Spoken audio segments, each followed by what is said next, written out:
تخيل إنك صحيت الصبح وقررت تسافر بلد فيها جزء في أوروبا وجزء في آسيا، وبتجمع بين التاريخ العثماني والروماني والبيزنطي، وفي نفس الوقت عندها بحر وجبال وسهول وثلوج.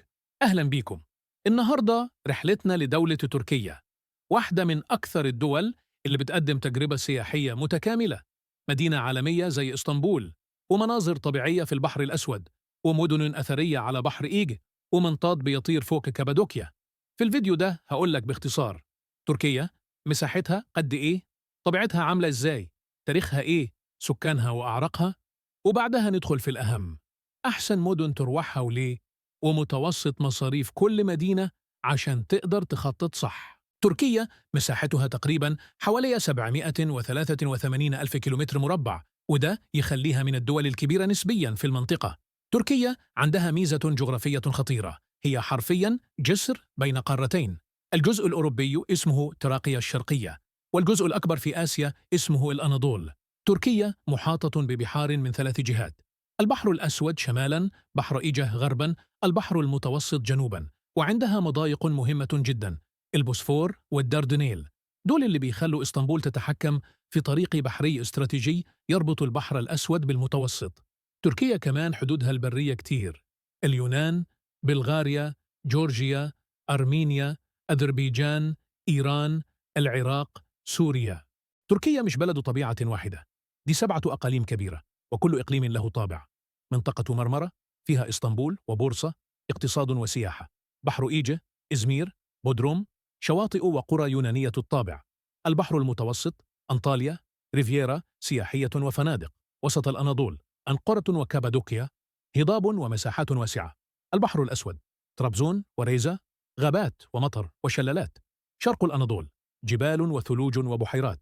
جنوب شرق الأناضول، طابع شرقي أقدم وقريب من ثقافة الشام والعراق.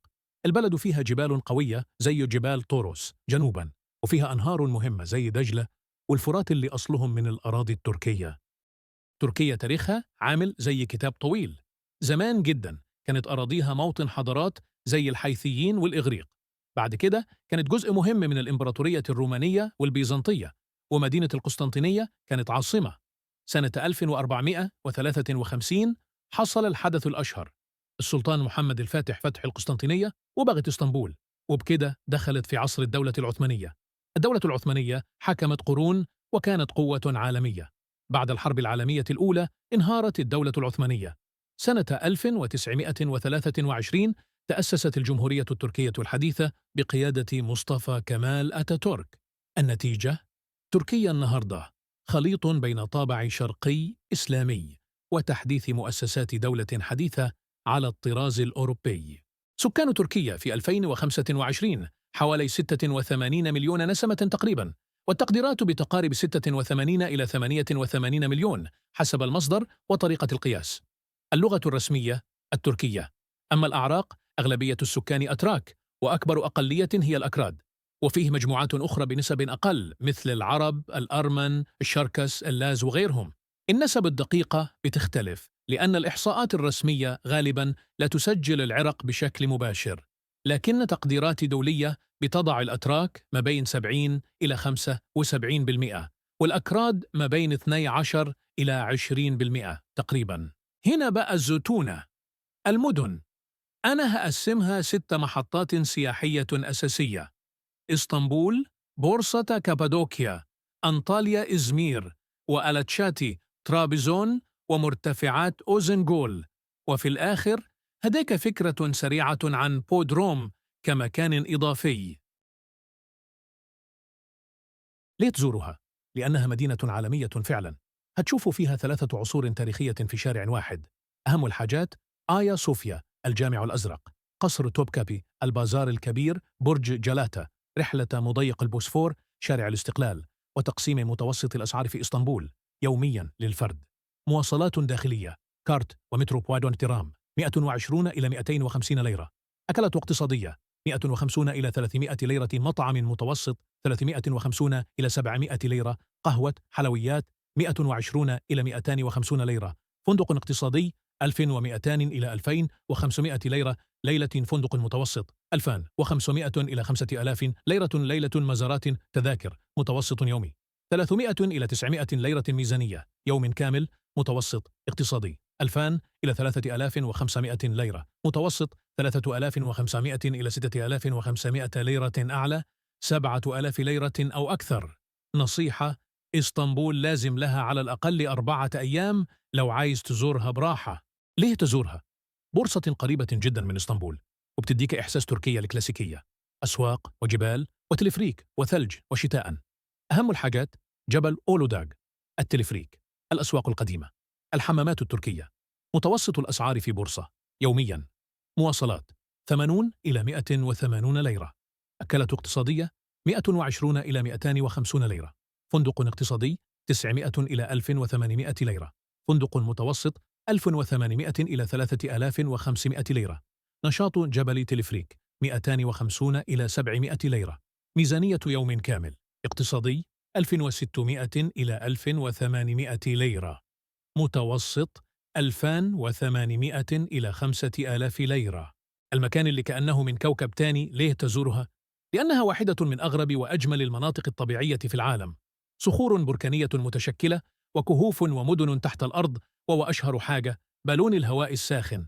أهم الحاجات: رحلة البالون وقت الشروق، متحف جوريمه المفتوح، وادي الحمام ووادي الحب، مدينة ديرينكويو تحت الأرض. متوسط الأسعار في كابادوكيا يومياً: البالون من 3500 إلى 8000 زائد ليرة حسب الموسم والشركة، أكلة اقتصادية 150 إلى 300 ليرة، فندق كيف هوتيل اقتصادي 1500 إلى 3500 ليرة، متوسط 3500 إلى 7000 ليرة، تور يوم كامل 1000 إلى 2500 ليرة. ميزانية يوم كامل بدون بالون اقتصادي 2200 إلى 4000 ليرة، متوسط 4000 إلى 8000 ليرة، ومع البالون زود الرقم حسب السعر. البحر والرفاهية، ليه تزورها؟ دي عاصمة السياحة الشاطئية، بحر دافي، منتجعات وأنشطة بحرية، ومدينة قديمة جميلة.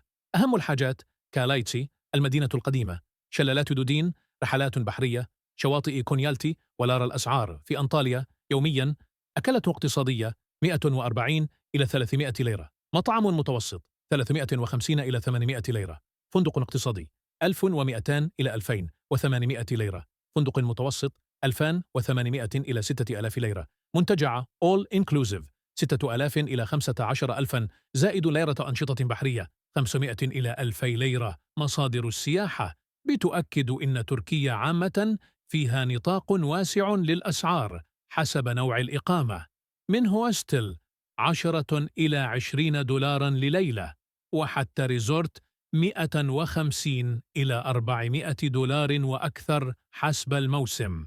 تركيا الهادية بطابع البحر، لتزورها: إزمير مدينة ساحلية لطيفة، وألتشاتي قريبة منها ومشهورة بالبيوت الحجرية والهواء الجميل والكافيهات. أهم الحاجات: كورنيش إزمير، ألتشاتي، قرية تشيك، ممكن تزور أفسس إفيسوس الأثرية لو حبيت. متوسط الأسعار يومياً: مواصلات 70 إلى 160 ليرة، أكلة اقتصادية 130 إلى 280 ليرة، إزمير فندق اقتصادي 1000 إلى 2200 ليرة، ألاتشاتي أغلى 2000 إلى 5000 ليرة، مطعم متوسط 350 إلى 750 ليرة. جنة البحر الأسود، ليه تزورها؟ لو بتحب المطر، الضباب، الغابات والشلالات، ده مكانك. أهم الحاجات: بحيرة أوزنجول، مرتفعات حيدر نبي دير سوميلا، شلالات وطرق جبلية مذهلة. متوسط الأسعار يومياً: أكلة اقتصادية 120 إلى 260 ليرة، فندق اقتصادي 900 إلى 2000 ليرة، متوسط 2000 إلى 4500 ليرة، تأجير عربية سواق يومي 2500 إلى 6000 ليرة حسب الموسم وعدد الأيام. متوسط الميزانية في تركيا حسب نوع الرحلة، عشان نختصرها بشكل عملي: ده متوسط ميزانية لليوم الواحد للفرد. 1. رحلة اقتصادية 1800 إلى 3500 ليرة يوم، أكل بسيط ومواصلات عامة وفندق اقتصادي نزل. 2. رحلة متوسطة 3500 إلى 7000 ليرة يوم، فندق أحسن وأكل مطاعم ومزارات وبعض الأنشطة. 3. رحلة رفاهية 7,000 إلى 15,000 ليرة. يوم فنادق 5 نجوم ومنتجعات وانتقالات خاصة. في النهاية تركيا بلد مغرية سياحياً لأنها بتديكي كل حاجة: تاريخ ضخم في إسطنبول، طبيعة خيالية في البحر الأسود، بحر ومنتجعات في أنطاليا، وتجربة عمري في كابادوكيا. لو بتسألني أبدأ منين؟ ابدأ بإسطنبول 4 أيام، بعدها كابادوكيا يومين، وبعدها يا أنطاليا للبحر يا طرابزون للطبيعة، وكده تضمن إن رحلتك مش بس صور حلوة، دي تجربة كاملة. وفي النهاية لا تنسى الإعجاب بالفيديو والاشتراك بالقناة، وأن تخبرنا بالتعليقات بالدولة التي تريدها تالياً. وشكراً لكم.